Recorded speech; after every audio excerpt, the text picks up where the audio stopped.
வணக்க மக்களே, நாம் இந்த ஆரோக்கியமான பதிவில் கொண்டக்கடலையில் நிறைந்துள்ள மருத்துவ நன்மைகளை பற்றி நம்ம விளக்கமாக பார்க்க போகிறோங்க. அதுக்கு முன்னாடி கொண்டக்கடலை எடுத்துக்கொள்வதற்கான சரியான நேரம், சரியான அளவு நம்ம பார்த்துக்கொள்வோம். ஒரு நாளைக்கு ஒரு கைப்பிடி அளவு, அதாவது கிராம் எண்ணிக்கையில் பார்த்தீங்கன்னா 30 முதல் 50 கிராம் வரைக்கும் சமைக்காத ஊற வைத்து கொண்டக்கடலை நம்ம வந்து தாராளமாக எடுத்துக்கலாம்.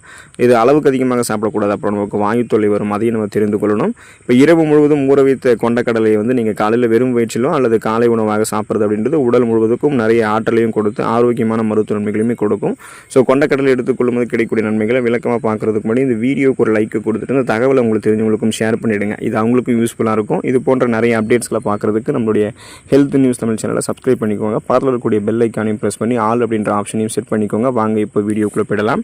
இதயம் ஆரோக்கியமாக இருக்கிறதுக்கு நம்ம கொண்டக்கடலை எடுத்துக்கொள்ளலாங்க. கொண்டக்கடலில் இருக்கக்கூடிய கரையக்கூடிய நார் சத்துக்கள் மற்றும் ஆன்டி ஆக்சிடென்ட்கள் ரத்தத்தில் உள்ள கெட்ட கொழுப்பினுடைய அளவை குறைக்கிறதுக்கு ஹெல்ப் பண்ணுது. ஸோ எல்டிஎல் அப்படின்னு சொல்லக்கூடிய கெட்ட கொழுப்பினுடைய அளவு குறைக்கப்படும்.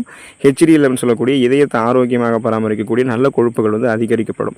அப்போ பார்த்தீங்கன்னா ஓரளவு அதை நம்ம பராமரிக்கும் பொழுது மாரடைப்பு, பக்கவாதம், இதய தமனிகளில் வீக்கம் ஏற்படுதல், இதய தசைகள் வலுவிழந்து போதல் போன்ற எந்த விதமான பக்க விளைவுகளும் இல்லாமல் இதயத்துக்கு வேண்டிய ரத்த ஓட்டம் அப்படின்றது ரத்த நாளங்கள் வழியாக நமக்கு எப்போதுமே போதுமான அளவு கிடைத்து கொண்டே இருக்கும். ஸோ பிபி ப்ராப்ளம், கொலஸ்ட்ரால் ப்ராப்ளம்லாம் இல்லாமல் இதயத்தை பராமரிக்கணும்னா தொடர்ந்து நம்ம கொண்டக்கடலை எடுத்துக்கொள்ளலாங்க. சர்க்கரை நோயை வந்து நம்ம கட்டுப்படுத்திக் கொள்வதற்கு கொண்டக்கடலை எடுத்துக்கலாங்க.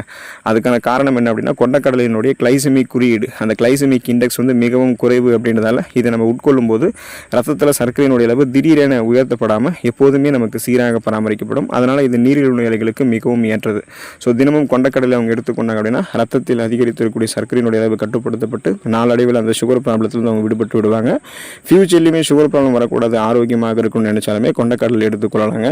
நம்முடைய உடல் எடையை எந்த விதமான பக்க விளைவுகளும் இல்லாமல் ஆரோக்கியமான முறையில் குறைத்துக் கொள்ளணும். அந்த உடல் எடையை வந்து கண்ட்ரோலாக நமக்கு இருக்கணும், கட்டுக்கோப்பான உடல் எடை வேணும்னா கொண்டக்கடலை எடுத்துக்கொண்டு டயட்டை ஃபாலோ பண்ணி வெயிட் லாஸ் வந்து நம்ம பண்ணலாங்க.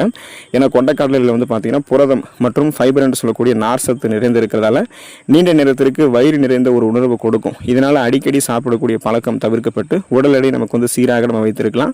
கொண்டக்கடலில் இருக்கக்கூடிய இந்த நார் சத்தெல்லாம் நமக்கு வந்து பசியை கட்டுப்படுத்தி ஏற்கனவே நம்முடைய உடலில் தேங்கியிருக்கக்கூடிய அதிகப்படியான கொழுப்புகளை கரைத்து நமக்கு வேண்டிய ஆற்றலாக மாற்றி கொடுத்துரும். ஸோ கொலஸ்ட்ரால்ஸ் வந்து எனர்ஜியை கன்வெர்ட் பண்ணி எரிச்சிறதால நமக்கு வந்து பார்த்தீங்கன்னா அந்த ஆங்காங்கே படிந்திருக்கக்கூடிய தொப்பை போன்ற அமைப்பு, கொழுப்பு படிவெல்லாம் இல்லாமல் கனக்கச்சிதமான கட்டுடல் மேனியை கொண்டக்கடலை நமக்கு வந்து கொடுக்குங்க. செரிமான அமைப்பு ஆரோக்கியமாக இருக்கிறதுக்கு, செரிமான அமைப்பு மேம்படுவதற்கு, செரிமானம் தொடர்பான பிரச்சனைகள் இல்லாமல் இருக்கிறதுக்கு நம்ம கொண்டக்கடலை எடுத்துக்கலாம். ஸோ அதுக்கான காரணம் என்ன அப்படின்னா கொண்டக்கடலில் இருக்கக்கூடிய அதிகப்படியான ஃபைபர் என்று சொல்லக்கூடிய நார் சத்து குடலினுடைய இயக்கத்தை சீராக வைக்கிறதுக்கு ஹெல்ப் பண்ணுது. இது கான்ஸ்டிபேஷன் அப்படின்ற அந்த மலச்சிக்கல் பிரச்சனையை தடுத்து செரிமான மண்டலத்தை ஆரோக்கியமாக வைக்கிறதுக்கு ஹெல்ப் பண்ணுது.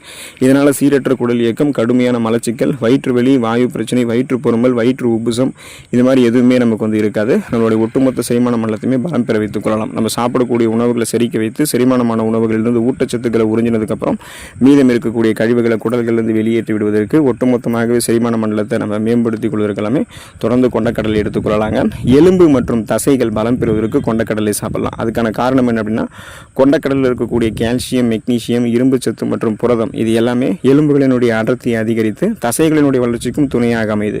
இதனால் தசை பிடிப்பு ஏற்படுவது, தசைகள் தளர்ந்து போகிறது, தசைகளில் வலி ஏற்படுறதெல்லாம் எதுவும் இல்லாமல் தசைகளும் பலமாக இருக்கும், தசை வளர்ச்சியும் ஆரோக்கியமாக இருக்கும், எலும்புகளும் வந்து பலமாக இருக்கிறதால ஆஸ்டியோபோரோசிஸ், எலும்பு மெலிவு நோய், எலும்புகளினுடைய வளர்ச்சியும் ஆரோக்கியமாக இருக்கும். அதனால் ஆஸ்டியோபோரோசிஸ், எலும்பு மெலிவு நோய், மூட்டு வலி, எலும்புருக்கி, முடக்குவாதம், எலும்பு மஜ்ஜைகளில் ஏற்படக்கூடிய பிரச்சனை, மூட்டு அழற்சி போன்ற எந்த விதமான எலும்பு தொடர்பான பிரச்சனைகளும் இல்லாமல் எலும்புகளையுமே நம்ம பலம் பெற வைத்துக் கொள்ளலாங்க. அனீமியா என்று சொல்லக்கூடிய ரத்த சோகை நோய், இந்த நோய் குணப்படுத்தப்பட்டு மீண்டும் வராமல் தடுக்கப்படுவதற்கு எல்லாமே கொண்டக்கடலை நம்ம எடுத்துக்கலாங்க. ஏன்னா இரும்பு சத்து பற்றாக்குறையால் தான் நமக்கு அனிமியா பிரச்சனை ஏற்படுது.